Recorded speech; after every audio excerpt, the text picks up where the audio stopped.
삼성전자는 2월 11일 미국 실리콘밸리에서 갤럭시 S20 시리즈와 두 번째 폴더블 폰인 갤럭시 Z 플립을 공개했습니다. 이번 갤럭시 Z 플립을 위해서 2019년 삼성 디스플레이는 전환사채를 인수하는 방식으로 도우인시스에 255억 원을 투자하였습니다. 지금까지 485억 원을 투자하면서 지분을 27.7%를 확보하였고 사실상 인수한 셈입니다. 바로 인수한 도우인시스가 폴더블 폰의 핵심인 유리기판을 만드는 제조사였기 때문인데요. 삼성 입장에서는 반드시 투자를 할 수밖에 없는 요소였습니다. 사실 여기에 대한 의문은 아직까지도 업계에서는 논의되고 있습니다. 클램셀 형태의 갤럭시 폴더블 폰에 UTG를 적용한다고 했는데 양산 준비가 덜 끝난 UTG가 과연 적용이 가능할까였습니다. UTG는 울트라 씬 글라스라고 경도와 시인성, 터치감에 유리합니다. 하지만 그동안 UTG가 아닌 CPI를 채택해서 쓰는 경우가 많았습니다. CPI의 경우 곡률 반경과 양산성과 수율에서는 유리합니다. 하지만 화면 중앙 부분에 생기는 주름이 치명적이고 펜을 사용할 시에는 발생하는 스크래치에 문제가 생길 수밖에 없었습니다. 폴더블 폰에 S펜을 탑재하지 못한 이유이기도 합니다. 바로 전작이었던 갤럭시 폴드에 투명 폴리이미드 필름을 사용했었는데요. 출시 당시 스크린 결함 논란을 겪을 수밖에 없었습니다.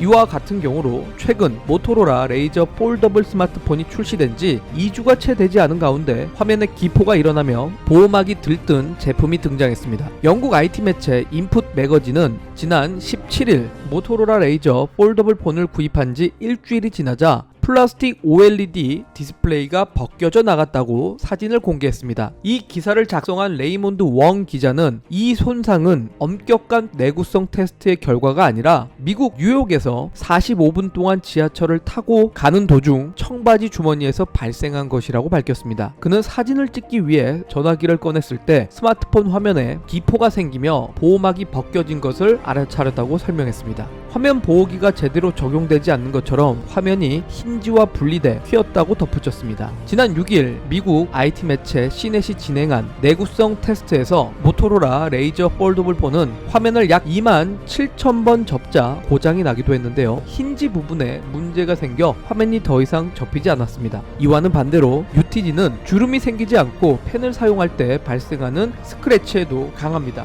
이 결과 삼성전자 갤럭시 폴드는 내부적으로 20만 번 이상의 내구성을 확보했다고 발표했고 외부 12만 번 테스트에도 문제가 없었습니다. 삼성전자가 올해부터 폴더블 폰의 대중화를 하겠다고 발표를 했는데요. 이는 롤러블, 스트레쳐블 등 새로운 폴더블 폼팩터와 홀로그램의 등장을 점차 앞당길 것으로 보입니다. UTG를 통해서 또한 폴더블 폰에 그동안 넣지 못했던 S펜을 다시 탑재하면서 과거 아이폰의 터치스크린이 나왔을 때보다 더 강력한 기술 추세가 이어질 것이라 생각합니다. 조만간 다른 영상을 통해 또다시 인사드리겠습니다. 궁금한 점에 대한 댓글은 언제든 환영하니까요. 좋아요와 구독 버튼은 꼭 눌러주시길 바라겠습니다.